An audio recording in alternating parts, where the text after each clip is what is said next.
Mike Edelstein, welcoming you to Online World Sustainability.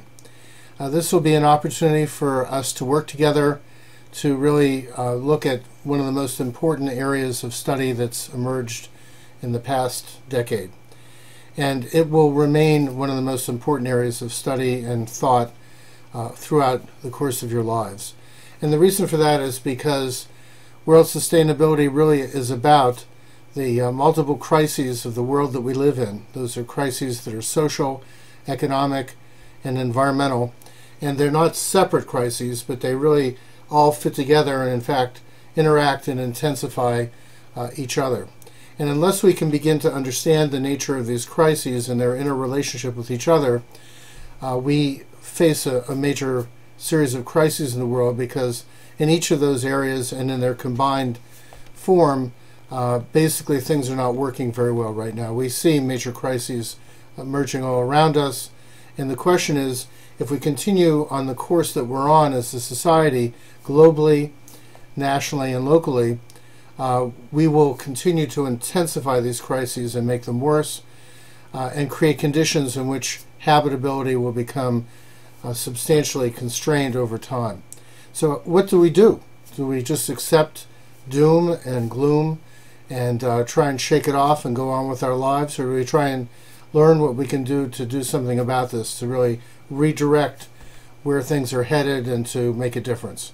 This is a class that looks at some of the gloom and doom because you need to understand what's going on around you, but at the same time our real goal here is to focus on what can we do differently? How do we actually make change? How do we actually see a way forward? And not only that, but we will look at people who are actually making those changes, who are actually proving that, in fact, we don't have to just accept the direction that we're on, but we can actually make a change toward a sustainable paradigm or a sustainable direction for society. So there's a lot of issues in this course. It's not a small course intellectually. It's kind of all-encompassing. It deals with the entire globe. It deals at the same time with each of us and what the course of our own lives is likely to be like. Our course is going to be taught on Moodle, which is a learning management system that Ramapo College uses. It's actually an excellent learning management system, one of the best that exists. And if you haven't used it before, it takes a little bit of getting used to. What I want to do is talk about the Moodle site and introduce the course a little bit, so that we're on the same page to begin with. Doesn't mean you won't still have questions, but I'm hoping that we can actually address those questions heavily now, and basically you won't have to ask them later. So this is the Moodle page. This is the globe.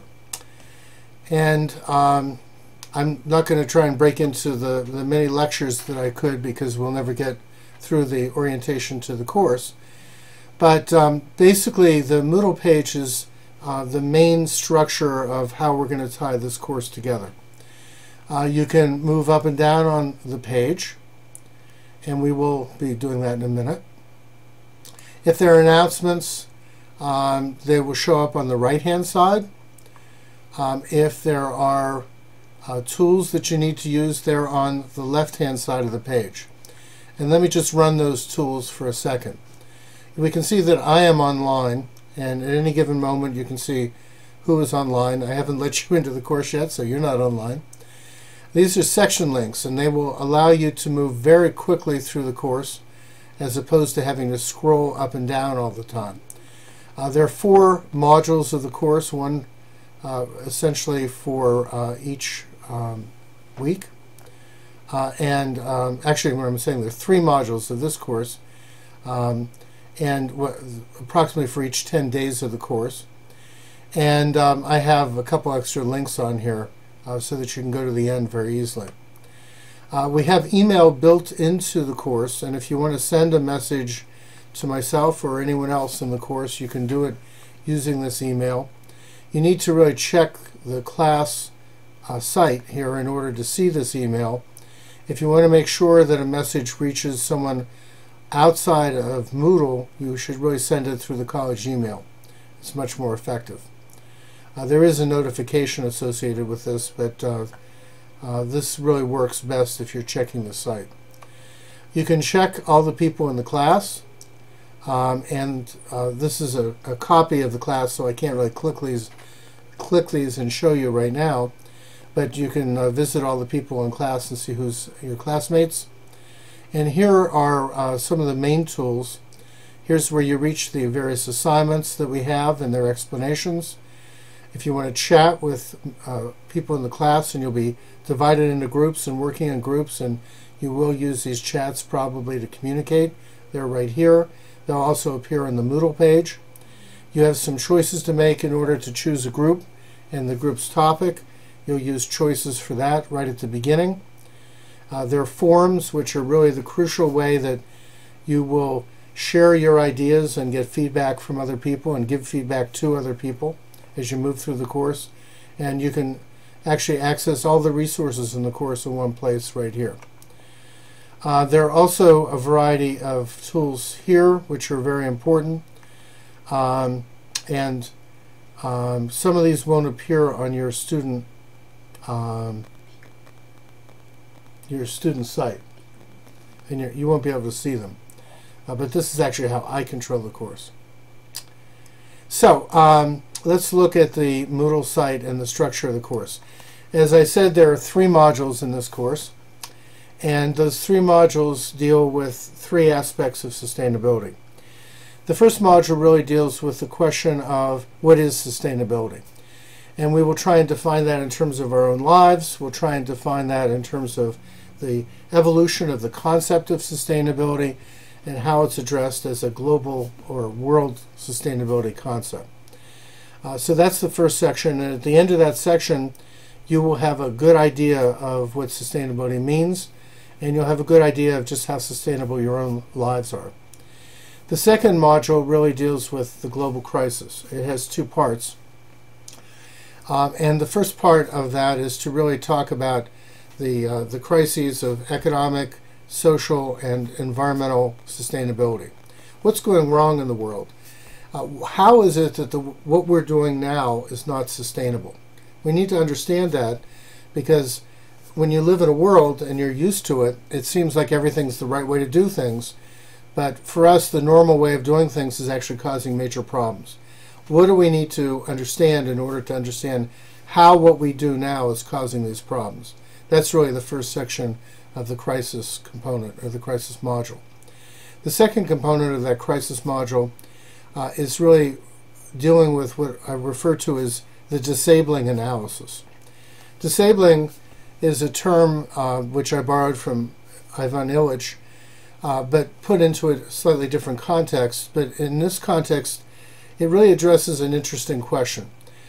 If the way that we're doing things normally is causing major problems for us, why do we keep doing it? And disabling really tries to answer that question. What is it that disables our ability, our effectiveness to understand that we're causing problems and to make changes to address them? And this section of the course, part of Module 2, is really a very critical section, because we can talk about the problems and not really understand why it is that we individually and collectively keep making those problems. And unless we can get that additional understanding, there's a good chance that we won't really have a handle on how to make change. As we float into the third module, we will have looked then at the crisis and how we're disabled in dealing with it. And that third section really is the enabling analysis. It really is looking at how people around the world have begun to really figure out, hey, we need to make change. We need to look critically at what we're doing, and we need to understand that we are in a position to really change locally and nationally and globally just where this world is headed. And you will divide into groups. You'll work in those groups on a different part of the world, and you will do a case study in a country within the part of the world that your group is working on. And that case study will focus on what people locally are doing to create sustainability. And that will allow us to end the course not thinking about how there's gloom and doom, but how we and other people in the world can and are doing something about this. So that's the basic setup. As we scroll down the middle site, we have introductory material. This is a section on how we communicate. Here's your syllabus, a world clock, which is fascinating to look at actually all the time. One could almost just stare at it continually. Some components of getting started, including how you select a group, a guide to some online work and using online, a couple inspirational pieces from the Rio Plus 20 conference last summer. The first module, setting the learning stage, defining world sustainability. There's an introduction and learning goals for each module. And then we look at the parts of it. We have some movies. Here we start out with a movie Home. There are readings. There are PowerPoint presentations that you can go through that present different concepts. There are other key materials which are primarily readings, but some movies and PowerPoints that you can look at to expand your understanding. And then we come into the experiential part of the module, in which you do a sustainability self-analysis to understand your own level of sustainability. And then you move on to do a sustainability concept map or a graphic organizer, which allows you to put sustainability terms into your own words so that we can be clear that you understand them. And then there are a series of discussion forums and a chat group in which you can communicate your ideas with other people. That same set of tools are available for the second module on global, ecological, economic, and social crises. And as we go through that module, it's pretty much the same thing. We have movies to look at, readings, PowerPoints, and we are in a position to really get a sense of control over this whole process on the Moodle. But just seeing this, you're going to also want to play with the Moodle site extensively on your own in order to become fluent with what I'm pointing out. So as we float into the third module, we then end up at the end of the semester. We have to submit various papers at the end of each module, and you'll see that there are places for submissions. Basically that's the whole package. At the end of the semester you will have submitted assignments for each module. You will have come to understand the concept of sustainability, the sustainability crisis, how we're disabled by the current paradigm that we're a part of, or our normal way of doing things, and how people around the world, including us, are able to begin to really address these issues. So I'm happy to have you with me. I look forward to an engaging, exciting class with you. I am always motivated by the ideas that you bring forward, the thoughts that you have as you confront this material. This class is challenging on two levels. The material is challenging in itself, but the challenge is also there because our normal way of life is really called into question. Our future is really set forth as something that's in our hands. And this course, I hope, will prepare you to take that future and make something very productive and worthwhile and sustainable out of. Look forward to working with you.